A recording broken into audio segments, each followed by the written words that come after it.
Salut à tous, aujourd'hui on se retrouve pour discuter d'une belle grosse gamme, la gamme de RuneQuest.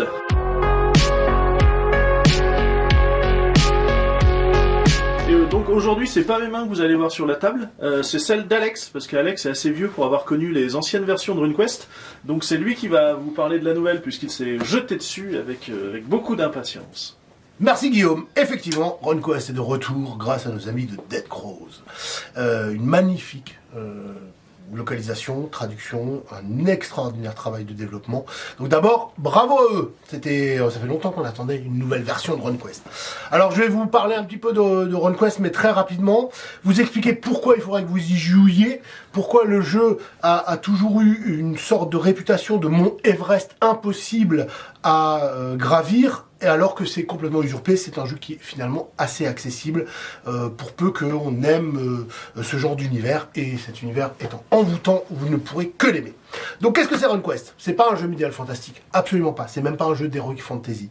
C'est un univers plutôt antique, où la magie et les dieux sont partie prenante de l'existence de tous les habitants de Glorantha. Glorantha, vous avez déjà, si vous avez fait un peu de jeu de rôle, vous l'avez déjà entendu ce mot-là. C'est l'un des univers les plus étoffés, les plus développés, les plus aboutis qui a été créé, puisque Greg Stafford avait commencé à en dessiner les pourtours avant même l'invention du jeu de rôle, alors qu'il était un étudiant en train de glander dans sa chambre d'université. Je dis ça, mais enfin, j'en sais rien. Mais en tout cas, oui, le jeu est vraiment très ancien. Le monde de Glorantha.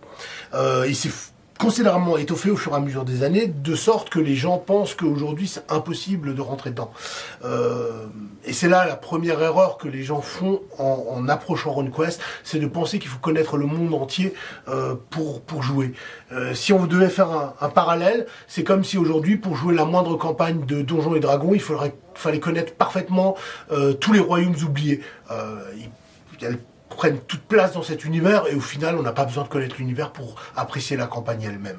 Donc c'est un peu la même chose avec RuneQuest. RuneQuest a décidé dans sa dernière édition, celle qui est ici, qui est un peu l'édition référence, de se consacrer sur une partie du monde, qui est la passe du dragon, qui est un peu le lieu le plus emblématique, où il faut imaginer que vivent des tribus et des clans un peu celtes, qui ont été opposés, qui ont pour l'instant remporté une victoire face à l'envahisseur Lunar, qui pourrait être l'Empire romain. Donc déjà, le parallèle est hyper simple. Vous jouez des sortes de celtes guerriers, une culture très développée, avec ses guerriers, ses sages, ses mages, en tout cas ses chamans. Et en face, vous avez les Lunars, qui sont les ennemis qui vénèrent la déesse rouge. Voilà, donc, et vos aventures vont prendre cadre dans un lieu très limité. Et le meneur de jeu, la meneuse de jeu, pour reprendre le terme de Studio Dead Crows, n'a pas besoin de connaître l'ensemble du monde, il suffit de connaître la passe des dragons, qui est largement développée, qui est le centre de l'attention de tout le jeu. Et c'est là où on n'a pas besoin de connaître l'univers. Il suffit de connaître ce qui nous intéresse. Et ce qui nous intéresse, c'est Sartar, la passe des dragons et les quelques contrées voisines. Donc on va regarder d'abord un petit peu ce que nous propose déjà la version française dans un premier temps. Puis en bonus, on va voir un peu ce qui existe en anglais et ce que nous préparent déjà nos amis de Studio Dead Crows. Donc là, ce que j'ai en face de moi, c'est le beau coffret RuneQuest. Bam! Et voilà ce qu'il y a dedans. On a dedans le livre de règles, RuneQuest Aventure dans Glorantha, le bestiaire et le kit de la meneuse. Pour débuter à RuneQuest, alors on va l'ouvrir et puis je vais vous parler au fur et à mesure des choses. Boum, je mets par-derrière moi. Voilà, un magnifique bouquin. L'expression consacrée. Voilà, exactement, l'expression consacrée. C'est maintenant copyrighté pratiquement. Donc le bouquin est magnifique. Il y a même des cartes d'un petit français qui qui gagnerait à être connu, Jean Philippot, et c'est magnifique, bravo à lui. D'ailleurs, RuneQuest, c'est un jeu splendide dans sa dernière édition, et là on voit tout de suite, on n'est pas dans le médiéval fantastique, on est dans l'Antiquité. Alors globalement, si on devait faire un parallèle historique, on serait à une époque qui serait entre moins 400 et moins 200. Avant Jésus-Christ, pour vous donner une idée. C'est-à-dire, on est à l'âge du bronze. Alors bon, les dates que j'ai données ne correspondent pas, mais en termes de rapport entre les Romains et les Celtes, et tout ça à l'âge du bronze. Avec d'une religion extrêmement importante qui transparaît... on peut montrer ça, qui transparaît à tous les échelons de la société. Donc vous avez tout dans le bouquin, et le bouquin est épais. On a souvent reproché au système de RunQuest dans sa dernière Ouais, édition. c'est ce que j'allais dire. Les anciennes éditions de RunQuest faisaient peur aussi par rapport à leur système de jeu maintenant qui ferait très old school. Donc c'est ça aussi qui peut moi je suis d'accord. C'est un système assez complet, qui peut apparaître comme étant complexe. La première chose à savoir, c'est que les pans les plus complexes du système sont le combat. Et la mortalité de RunQuest fait qu'il est important que ça soit assez détaillé. Dans la mesure où le principe de RunQuest étant un jeu, entre guillemets, crédible, si vous allez au combat, il faut vous attendre à pouvoir mourir. Alors c'est bête, hein, mais à Donjons et Dragons, c'est rare que tu ailles au combat en pensant que tu pourrais mourir, quoi. Là, RunQuest 6, on est plus proche, par exemple, de l'appel de Cthulhu, ce genre de choses. D'ailleurs, c'est un système décent sur lequel reposent beaucoup des mécanismes. Il y a plein de possibilités, justement, pour se sauvegarder, et dans RunQuest, le combat n'est que la dernière option. Il y a toujours, quasiment, dans toutes les situations, dans les scénarios publiés officiellement, des moyens de finir le scénario quasiment sans combattre. Et quand vous combattez, du fait de l'importance que revêt la vie de votre personnage, vous avez plein d'options. Tous les personnages dans RunQuest ont de la magie. Commencer à dompter et à utiliser cette magie en combat est hyper importante. Il y a tout un système de passion. C'est-à-dire que les personnages dans RunQuest sont aussi guidés par leur passion et ce qu'on appelle les passions qui sont les traits, par exemple l'honneur, la loyauté envers son clan, la vénération de son dieu. Et ces passions, on peut les utiliser en combat pour se donner des boosts. Donc il est moins mortel qu'on pourrait le penser, mais les joueurs devront apprendre à ne pas considérer que le combat est la première option pour régler un problème, parce que c'est pas le cas. Et c'est ça qui rend fascinant RunQuest, quoi. C'est que, globalement, dans une époque où, effectivement, Donjons et Dragons a un peu, quand même, marqué la manière de jouer à des jeux médiévaux fantastiques, d'heroic fantasy ou quoi que ce soit, RunQuest apporte une autre approche. Une approche qui est plus humaine, presque, des choses, où le conflit n'est plus réaliste, du coup. C'est ça. C'est une période violente. Et donc effectivement, dans ce cadre-là, savoir qu'on a été touché au bras ou mordu au bras peut avoir une forme d'importance. D'où le fait qu'il y a des localisations, etc. Mais la plupart des règles de RunQuest, au final, vous allez les gérer avec des simples jets de dés. Simplement, ok, fais-moi un jet de dés de connaissance des animaux. Alors vous avez par exemple, RunQuest, pour dire au niveau où on est, c'est que vous avez des compétences liées aux animaux, vous avez la connaissance des animaux, mais aussi la gestion du troupeau, qui est une connaissance à part, parce qu'on est complètement dans la société où on joue des individus qui sont intégrés dans leur société.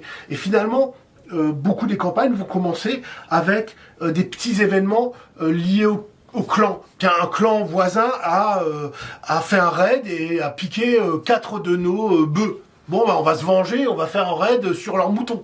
Voilà. Et ça commence comme ça.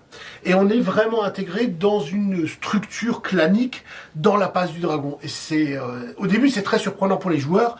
Et pour l'avoir joué, ils y adhèrent très très vite, en fait, à ce genre de concept. Donc voilà. Et le jeu vous accompagne pour tout ça. Il y a bien sûr la description du monde, Prax, les plaines de Prax, etc. Les illustrations des paysages sont vraiment... c'est magnifique. Et puis ça change, c'est très coloré.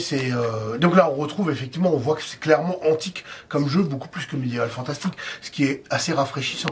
En termes de complexité, voilà, moi je me mets au même niveau que Warhammer. Ouais. Donc si vous pensez que Warhammer est abordable, RunQuest l'est. Parce qu'on est vraiment dans ce genre de système. Et j'ai pas l'impression qu'on ait dit que Warhammer était insurmontable comme système actuellement. Non, mais c'est vrai que, comme tu le dis là, ça reprend Warhammer, ça reste létal. Tu joues des gens au début qui sont pas des héros, c'est pas foncièrement épique. Mais tu as une touche réaliste où, dès que tu vas au combat, tu as de fortes chances de mourir. Donc voilà un petit peu RunQuest. L'important à retenir, pour moi, c'est que, le système est plus abordable qu'on le dit généralement. Il fait peur au début, mais au final, à l'usage, se relève... parce que tout repose finalement sur le descent. Il n'y a pas d'idées différentes, ni de règles différentes. Toujours, c'est géré majoritairement par le descent. Et deuxièmement, la connaissance du monde n'est pas un problème, puisque vous allez regarder le monde de Gloranta par la lorgnette qui est la passe du dragon, qui est peut-être 1/100, un 200e du monde. Mais qui concentre suffisamment de choses pour que ça soit un cadre de jeu qui est fascinant. Donc voilà. Donc dans le coffret, qu'est-ce qu'on retrouve? On retrouve le plus bel écran qui ait jamais été fait dans le monde entier. Non mais on va arrêter de se raconter. C'est magnifique. Et ça montre aussi, alors on n'arrivera pas à le voir entièrement, mais ça montre aussi que c'est un jeu différent. On n'a pas une scène de combat où des mecs sont en train de tuer un dragon, etc. On a le grand mur, une sorte de mur divin de vénération divine. C'est tout le panthéon, la cosmogonie. C'est ça. Dans ce coffret, on va retrouver le bestiaire de Gloranta, qui est bien plus qu'un bestiaire, qui est un aperçu des différentes créatures, et qui est presque rédigé comme un traité de zoologie sur ces créatures, ou en tout cas, ou un traité d'anthropologie pour les créatures non humaines. Alors, ça va surprendre, mais je pense que ça, par exemple, typiquement, c'est le genre de truc que vous n'avez pas besoin pour commencer à jouer à RuneQuest. Au début, les premières aventures ne nécessitent pas ça et donnent suffisamment d'informations pour jouer. Alors si vous prenez le coffret, c'est top, vous l'avez, mais il est tout à fait possible pour moi de commencer avec juste le bouquin de base et le kit de la meneuse, les aventures de RuneQuest. Donc là, ça va vous donner plein d'informations sur les trolls, etc. Et même les races non humaines, sont très très très différentes de ce qu'on peut voir dans les autres jeux. Et c'est fascinant. Et le kit de la meneuse qui pour moi par contre donc accompagne l'écran et pour le coup réellement indispensable. Outre l'écran magnifique, vous avez énormément de choses. Vous avez un calendrier de Gloranta. Un peu style calendrier de la Poste, mais version Gloranta. C'est top, moi j'adore, bravo. Mais du coup, l'utilité, c'est... Comme en fait les dieux et les festivals liés aux divinités sont hyper importantes, c'est très pratique de l'avoir en fait. Parce qu'il y a des jours dans l'année qui sont des jours de cérémonie, etc. Et ça, pour la meneuse de jeu, pouvoir rythmer la vie des personnages au sein de leur tribu par l'ensemble des célébrations religieuses, va leur faire comprendre qu'ils sont dans un monde construit. Oui. Et c'est hyper important de le fixer dans un cadre temporel assez clair, puisque le jeu a une année, on commence généralement 1625 dans la nouvelle édition, et l'année est découpée de certains événements. Et les faire rentrer là-dedans, c'est formidable. On dit, bon voilà, aujourd'hui, on est dans la semaine du désordre, et puis c'est le jour de l'eau. Voilà. Et bon, ok. Alors les joueurs vont poser des questions, vont pas comprendre au début, mais c'est pas très grave. Au fur et à mesure, ça va rentrer. Donc c'est vachement bien d'avoir le calendrier de la Poste. Qu'en plus de l'immersion, ça peut créer de l'attachement avec le clan. C'est ça. Fêtes religieuses, tu vas les faire jouer. Ah complètement. Et ça, l'ensemble, c'est déjà relativement bien décrit dans le bouquin de base, etc. Ouais. Donc voilà. Et vous avez un bouquin énorme avec des scénarios et des descriptions de lieux de la passe des dragons. Donc voilà, les autres lieux remarquables. Et tout ça, on est toujours vraiment dans la passe du dragon. Donc déjà, là, vous avez un cadre de jeu avec des PNJ. Vinclair, qui est John Stone, je crois. Vous donne toutes leurs... Regardez-moi ces illustrations, quoi. Enfin, si vous n'avez pas envie de plonger dans ce monde-là après avoir vu ces illustrations... En plus, c'est intéressant, du coup, parce qu'on retrouve tout ce qui caractérise l'Antiquité qu'on a dans l'imaginaire. C'est là, ça. Il ressemble à un Picte. Complètement. On est vraiment dans ça, quoi. Il y a des Romains, mais il y a aussi un peu l'ambiance sumérienne avec ces bâtiments qui font très... Puis les tatouages des runes. Les gens se tatouent souvent les runes ou se peignent les runes sur leur corps. Là, on a tout ça. Ah oui, il y a tous les tatouages là, oui. Ah ouais, c'est hyper chouette, quoi. Un peu même amérindien par moment. On a un mélange de culture qui est fascinant. Et donc là-dedans, vous allez déjà avoir... Il y a un scénario dans le livre de base, et là, je crois qu'il y en a 2 dans celui-là. Et largement de quoi animer plein de séances de jeu en discutant avec les personnages non-joueurs, etc. Il y a vraiment eu un effort dans cette dernière version pour s'immerger dans le monde, pour faire...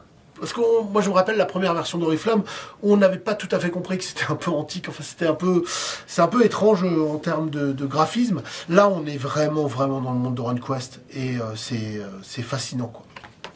Vous avez en plus des personnages non joueurs, vous avez un livret de référence qui vous aidera particulièrement lors des parties, des superbes feuilles de personnages.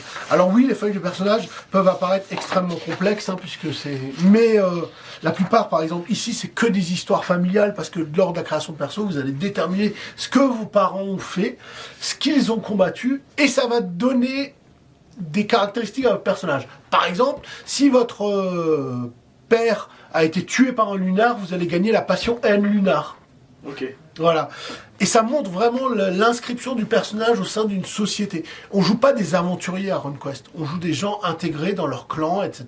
Et d'ailleurs, ce qui est rigolo, c'est que c'est quelque chose qui est un peu à la mode aujourd'hui. Le côté, on l'a dans Mutant Tier 0, on l'a dans Wurm, la notion de clan, on va la trouver dans Vermine, etc. Cette notion que les personnages existent dans le cadre d'une société, c'est un truc qui est fascinant pour les joueurs et c'est hyper intéressant. Et RunQuest l'avait déjà fait bien avant tout le monde. Voilà. Donc voilà, vous avez tout ça. Ça, c'est vraiment indispensable, ne serait-ce que pour le background que ça offre. À nouveau, des magnifiques... Quand je disais la place du dragon, là, vous avez une carte hyper belle de la place du dragon, qui dans d'autres jeux serait la carte du monde, mais là, tout rentre pas, mais... Ouais, donc la place du dragon, c'est pas juste un petit bout de terrain, c'est vraiment... Non, mais par contre, au début, ça va se concentrer là-dessus, c'est Sartar ici. Ouais. C'est là dont viendra votre clan, d'ailleurs, il recommande même des clans de départ, et il y a plus d'informations qui sont données sur ces clans de départ. Donc... c'est parfait pour débuter. Donc voilà, si vous voulez vous lancer dans RunQuest, ne vous embêtez pas, ne dépensez pas des fortunes en supplément d'emblée en disant « Ah, il me faut toute la gamme parce que sinon c'est impossible de jouer à RunQuest ». Ce n'est pas vrai. Le livre de règles et le kit de la meneuse sont un excellent point de départ. Il y a un autre bouquin qui est sorti, alors on va continuer à voir un peu ce que nous proposent nos amis de Studio Dead Crows avec les autres livres qui sont sortis. Alors on va passer sur celui-là rapidement, c'est un livre de magie, livret de magie qui est en fait finalement un livret de référence qui reprend les textes du bouquin pour que les joueurs puissent avoir leur sort à portée de main. Donc c'est absolument pas indispensable, c'est un accessoire qui est fort utile, qui est bien fait, qui est exclusif à la version française. On verra comment les Anglais, eux, ont traité la magie plus tard, mais qui est bien pratique. Tous les personnages de RunQuest ont de la magie. Deux types de magie, magie spirituelle, qui est un peu la magie de tous les jours, magie runique liée aux dieux. Mais tous vos personnages auront de la magie, et c'est ça qui est fantastique. Donc c'est utile, mais c'est pas indispensable, les photocopies du livre de règles pour les sorts ou des références suffisent. Vous avez là le guide de Gloranta, qui est le livre de description du monde. Pas une seule information technique là-dedans, ce n'est que de la description du monde de Gloranta. Qu'on voit ici représenté. Voilà, c'est ça. L'Empire lunar, etc. Avec les dynasties, etc. Donc c'est beaucoup d'informations. Oui, ça a l'air assez dense. Hein, c'est hyper dense. C'est une sorte de résumé de toute la cosmogonie et de ce qui a été développé durant des années, des décennies par Greg Stafford et ses collaborateurs. Et pour commencer à RunQuest, c'est pas indispensable, vraiment pas en fait.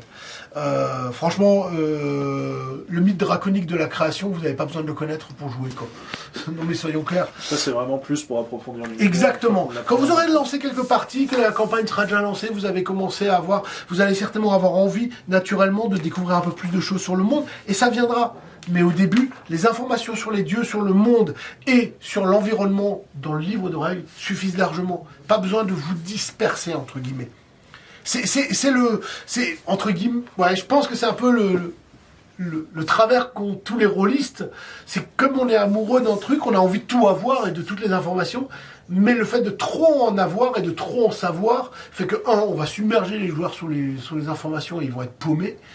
Et deux, souvent, en fait, ça fait des projets avortés qu'on ne lance pas parce qu'on n'arrive pas à gravir la montagne. C'est pas une montagne. Un bouquin de règles, le kit de la meneuse, et vous vous lancez dans RunQuest.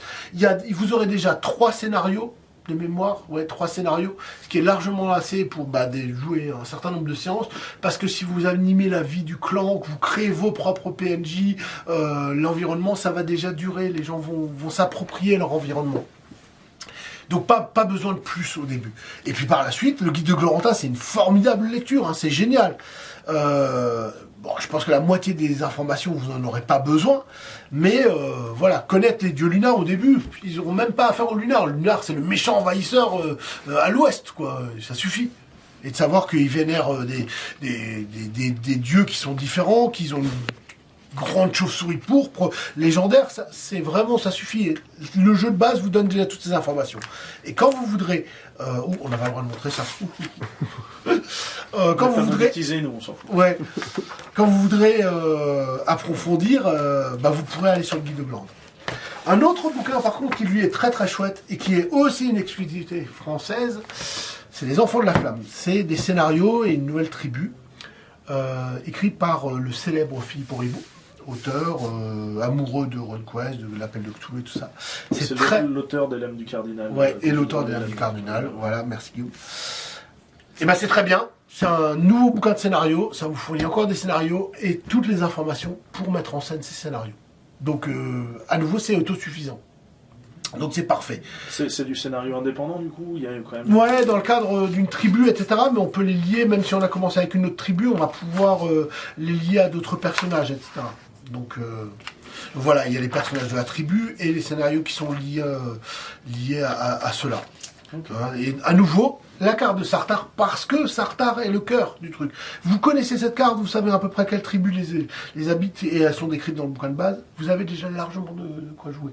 Et, alors quand je dis Sartar, et vous faites la région de Sartar, il y a plein de choses, on va pouvoir croiser d'autres races non humaines, etc. Donc le cadre donne quand même un aperçu très large de la richesse incroyable de RunQuest. Et comme c'est un carrefour entre l'est et l'ouest, on pourra croiser, et au fur et à mesure, la meneuse de jeu pourra introduire des nomades de Prax, des gars de Tarche qui peuvent être liés à l'Empire lunar. Mais ça peut se faire au fur et à mesure. Et c'est là où on peut effectivement réellement apprivoiser le monde de RunQuest. Donc voilà, si j'ai un message, c'est que RunQuest est accessible. Simplement, je pense que trop souvent, on a voulu mettre les chariots avant les bœufs et connaître l'intégralité du monde alors qu'on n'en a pas besoin, quoi. On peut jouer à Warhammer, preuve, le dernier Warhammer a aussi compris ça. Pour l'instant, ils ont quand même sorti une pléthore de suppléments et il n'y a que l'Empire qui est décrit. On ne sait toujours rien du reste. Et c'est pas grave, ça n'empêche pas de jouer, d'avoir des aventures palpitantes en fait. Ouais. Et RunQuest c'est pareil, il suffit de connaître Sartar, la passe du dragon, qui est largement couverte dans le jeu de base, sans avoir besoin de connaître tout le reste. Je pense que c'est une bonne tendance en ce moment, on va nous apprendre l'univers à travers des scénarios en fait. Ouais, c'est exactement ça. Il y a d'autres éditeurs, d'autres jeux, d'autres éditeurs qui le faisaient déjà avant, mais je trouve qu'on est de plus en plus, surtout sur les gros jeux, les grosses licences comme ça un peu iconiques, on arrive sur des univers qui se décrivent petit à petit, et donc pour les prendre et les appréhender, c'est beaucoup plus facile. Bien sûr. Ceux qui sont, effectivement... RunQuest peut être abordé comme un jeu, vraiment. Juste un jeu, et pas non plus un traité de création de mondes fantastiques, quoi. Et le jeu, vous avez juste besoin des informations de ce dont je viens de vous parler, quoi. Après, les scénarios, effectivement, vont guider. Moi, je suis trop paresseux, très souvent, pour écrire mes propres scénarios, et la nouvelle édition de RunQuest, contrairement aux précédentes, d'ailleurs, regorge d'excellents scénarios. Guillaume parlait de scénario justement, et c'est une formidable transition, il devrait présenter une émission de télé, puisqu'on va parler de ce que Dead Crows va proposer en français sous peu. Secret Dead Crows ne compte pas s'arrêter bien sûr au livre de base, et déjà l'impressionnante collection qu'ils nous ont sortie, mais vont proposer sous peu, peut-être que c'est déjà lancé au moment où vous voyez cette vidéo, les 2 recueils de scénarios, oui. C'est censé être le 7 mars. 7 mars. Alors, cochez la case dans vos agendas. C'est 2 excellents recueils de scénarios écrits par des auteurs très divers, qui sont Le Plateau Pégase et autres histoires, et Les Ruines Fumantes et autres histoires.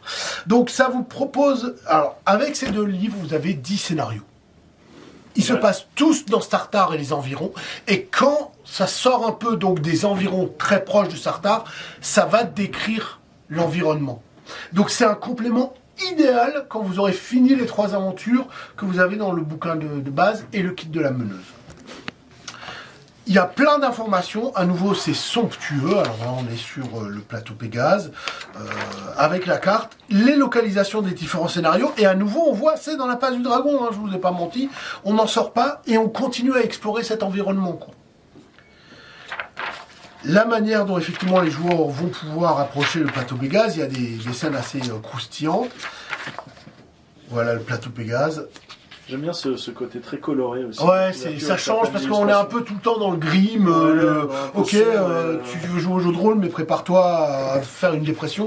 Là, non, pas du tout. C'est un monde qui est quand même positif. C'est un parallèle peut-être un peu trop simple, mais les couleurs vives comme ça me fait penser normalement les temples grecs ou autres étaient peints avec des couleurs assez vives, de ce qu'on a pu reconstituer, et ça fait un peu penser à ça quand on voit certaines illustrations. Tout à fait. Alors, ces belles couleurs vives, ces beaux bleus clairs. Et puis, envie, en tout cas. ouais, et même quand ils représentent des monstres, c'est pas une manière agressive obligatoirement. Et ça souligne ce que j'expliquais, c'est que on peut toujours généralement trouver une solution sans avoir besoin de latter, quoi. Parce que voilà. Alors dans RunQuest, c'est comme dans la vraie vie, les meutes de loups ça attaque pas l'homme en fait. Contrairement à ce que Donjons et Dragons vous a dit depuis des années, vous vous baladez pas, on peut se balader dans les bois, on risque pas de tomber sur une meute de loups, la bave aux lèvres qui vous sautera dessus, quoi. Ben, c'est la même chose, donc voilà. Par contre, pour résoudre les problèmes, il va falloir faire preuve d'astuce souvent, de sociabilité, etc. Donc ça rend les choses intéressantes. Et quand il y a un combat à RunQuest, il y a de la vraie tension. Je veux dire, voilà quoi. Ça déconne pas. Donc c'est un super... Mais du coup, on est sur... j'ai pas pensé à poser la question tout à l'heure, mais on est sur une période de guerre Non, c'est justement après la guerre. Ok. Et alors là où d'autres jeux auraient dit ah ouais, la guerre c'est fini, mais vous êtes écrasés sous l'oppression. Non, là justement Starter a remporté une victoire, une forme de victoire. Et on est dans une période transitoire justement. Un peu de statu quo. Voilà. Donc c'est assez riche pour vivre des aventures et explorer la passe des dragons. Donc voilà, vous avez ça. Et dans l'autre, Ruines Fleurantes, c'est la même chose. Là, il y en a 3 des scénarios un petit peu plus, plus développés et qui vont vous fournir des heures et des heures et des heures de jeu. Avec des créatures qu'on va pouvoir... Alors, étrangement, les araignées juste avant, elles avaient pas l'air hyper sympathiques. Ah non, mais j'ai pas dit non plus. Oui, parce qu'en fait, il y a des choses qui sont un peu cheloues dans cet univers, quand même, soyons clairs. Il y a des choses qui vous voudront du mal, quand même. Bon, n'exagérons rien, c'est pas non plus l'île aux enfants, quoi. Donc voilà, ça c'est pour les vieux. Donc voilà, donc tout y est, et avec ces 2 bouquins... Honnêtement, si vous jouez ne serait-ce qu'une fois, même une fois par semaine, entre les 10 aventures de ces 2 bouquins plus celles de base, vous en avez pour plus d'une année de jeu, quoi. En fait, vraiment, largement. Donc il y a vraiment, vraiment de quoi s'occuper. Et c'est de la qualité en termes de scénario. À l'époque, ils proposaient beaucoup de background, mais peu de qualité. Ça aussi, ça c'est pas gentil. Voilà. Un centaure squelette. C'est ça.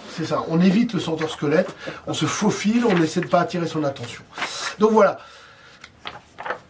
Il y a vraiment de quoi faire avec ces 2 livres. Donc si vous avez joué avec le kit de la meneuse, le bouquin de base, vous avez déjà exploré, et bien ça vous donnera des heures et des heures de jeu. Donc voilà, merci à Studio Dead Crows pour la suite. Allez, en bonus, on va montrer ce qui devrait par la suite, après cette 2e vague de sortie, arriver aussi chez Studio Dead Crows, selon des rumeurs. Donc il y a 2 autres ouvrages qui sont le Starter Set de RunQuest et le Red Book of Magic. Alors on va commencer par le Red Book of Magic. Ce n'est pas le livret de magie que vous avez pour les joueurs, là c'est bien plus exhaustif et ça va présenter en fait de nouveaux sorts et qui soient de magie spirituelle, quelques-uns, mais beaucoup de nouveaux sorts de magie runique. Ça va aussi expliquer en fait de manière un peu plus complète la magie exactement dans RunQuest. D'où est-ce qu'elle vient, quel est le rapport des hommes à la magie, etc. C'est assez intéressant. À nouveau, c'est pas du tout essentiel pour jouer, on a bien joué des années sans ça, mais c'est assez pratique d'avoir effectivement plein de nouveaux sorts pour certains dieux, des magnifiques illustrations. Donc c'est vraiment un livre de sorts. Mais bien sûr, comme c'est RunQuest, rien n'est jamais aussi simple. Là, vous avez la table des malédictions de Ced, de chaos. Et donc voilà, la maladie. Et tous les sorts avec les runes qui y sont associées. Voilà. Donc c'est un bouquin intéressant, absolument pas indispensable, mais pour les joueurs réguliers, ça sera fort utile. On a le Starter Set de RunQuest qui a beaucoup fait parler de lui parce que je crois que c'est quand même le Starter Set le plus rempli de l'univers connu. Hyper rempli, et puis c'était petit prix à la sortie aussi. Voilà, tout à fait. Donc c'est un starter qui permettra effectivement de découvrir RunQuest, mais pas que. En fait, il offre plein de choses aussi pour les vétérans de RunQuest. À nouveau, on voit le caractère hyper lumineux des illustrations, et ça fait quand même bien plaisir. Ça me fait penser au bouquin que je disais sur l'Antiquité quand j'étais plus jeune. Oui, t'as raison. Avec les sortes où on avait des scènes de la vie quotidienne de l'Antiquité. C'est des choses qu'on voit assez rarement dans les jeux, l'air de rien. Oui. Donc c'est intéressant. Donc qu'est-ce qu'on a dedans? On a plein de choses. Alors on va le faire rapidement parce qu'il y a d'autres vidéos qui existent sur l'internet qui sont très complète là-dessus. Mais vous avez 3 bouquins. Un bouquin pour une quête solo qui vous permettent d'apprendre à jouer tout seul à RunQuest. Ah oui, c'est une aventure solo. Ouais, c'est une grosse aventure solo. Où Ouais, ça se fait de plus en plus. Ouais, c'est bien. Chaosium avait initié avec l'appel de Cthulhu. Tout à fait, ils ont repris le Et principe. puis en France, on avait eu Black Book aussi qui avait fait pas mal ça. Exactement. Vous avez un livre d'aventure avec 3 aventures, donc histoire d'être sûr, le temps que vous finissiez là toutes celles dont je vous ai parlé, vous en aurez 3 nouvelles. Mais ça reste intéressant ces aventures-là. Ah ouais, non, c'est... Ah oui, vraiment, ouais. Oui. Alors, le starter set de RunQuest n'est pas destiné aux gens qui connaissent pas le jeu de rôle. C'est des gens qui connaissent le jeu de rôle et qui ont envie de découvrir RunQuest. Okay. Et donc, pour ces gens-là, tu fais pas... tu fais pas du scénario tout simple, quoi. Vous avez les règles, alors ça c'est... une fois que vous aurez tout le bouquin, c'est pas très utile. Par contre, moi, ce que je l'ai utilisé, c'est que pour les joueurs qui veulent quand même un peu lire les règles, sans se taper le bouquin de 300 pages, ça, vous leur donnez le fascicule par la suite. Ça, c'est pratique. Et un bouquin sur le monde de Gloranta, qui est une version... un rapide, light. Alors quand c'est light, c'est quand même 60 pages. Hein. Ouais, okay. Mais qui est un aperçu du monde pour les gens qui connaissent pas. Donc c'est parfait pour débuter son approche de RunQuest avec toujours des magnifiques illustrations. J'aime beaucoup ce style d'illustration. Ah ouais, c'est assez étonnant en plus. Ça fait très Mahabharata ou les grandes fresques indiennes en fait. Et ça c'est fascinant. Ça montre l'importance de la mythologie. Alors vous avez Johnstone, etc. Donc voilà, et des tonnes de prix tirés. Alors les tonnes. Oui, en plus avec un format particulier. Ouais, c'est ça en fait. Un peu comme Warhammer d'ailleurs. Hein. Oui. Je crois que Warhammer c'était aussi comme ça. Oui, c'est vrai, t'as raison. Je retrouve là, voilà. Et là vous avez des tonnes. C'est un super starter. Hein. Franchement, il est génial. Il y en a 10 ou 14 en tout cas. Ouais, plus de 10, ouais. Plus de 10, largement. Après des feuilles vierges. Vous avez des cartes pour les scénarios. Alors on retrouve, parce que je pense qu'il y a un petit clin d'œil, les monts arc-en-ciel qu'on a connus chez Oriflamme. Et voilà. Une carte de Sartar, du nord de Sartar. À nouveau, on en revient toujours à ce même endroit dont j'en ai parlé. Hein. Donc voilà. On est vraiment dans une région assez limitée. Hein. Là, c'est 30 km. Ok. Bon, ça reste quand même une belle région. Ça reste une belle région, suffisamment grande pour qu'on ait des choses à jouer, mais pas suffisamment petite pour qu'on puisse la maîtriser en tant que meneuse de jeu de manière assez simple. Et là, on a la ville de Johnstone. Version San Filippo. Voilà, c'est ça. Un résumé des runes dans Gloranta. Parce que les runes sont particulièrement importantes, le but c'est pas de vous expliquer. N'hésitez pas à regarder, Rollis TV a fait des super vidéos sur RunQuest. Donc voilà, des tableaux de résumé, et ça c'est pour le combat, pour les rangs d'initiative en combat, parce que c'est particulièrement important. Je n'arrive pas à le sortir, donc je j'ai des gros doigts. Donc voilà, où là on peut mettre les pions des personnages ou un dé pour les représenter. Donc voilà, un starter set extrêmement bien rempli. Dead Crows a annoncé qu'il le ferait, mais pas besoin d'attendre ce starter set pour vous plonger dans RunQuest. Le starter sera hyper intéressant, même quand RunQuest sera sorti. Je vous dis, si vous avez envie vraiment de dépaysement, c'est-à-dire d'un jeu qui sort des sentiers battus et rebattus du médiéval fantastique lambda, RunQuest va vous offrir l'Antiquité, des rapports différents. Alors oui, c'est nécessairement plus pour des joueurs un peu plus matures, hein, qui ont envie d'autre chose que latter le premier truc qu'ils voient, quoi. Ouais. Mais si vous aimez avec vos joueurs développer l'intégration des personnages dans une communauté, faire vivre un clan, une nation, un village, et RunQuest c'est l'outil idéal pour ça.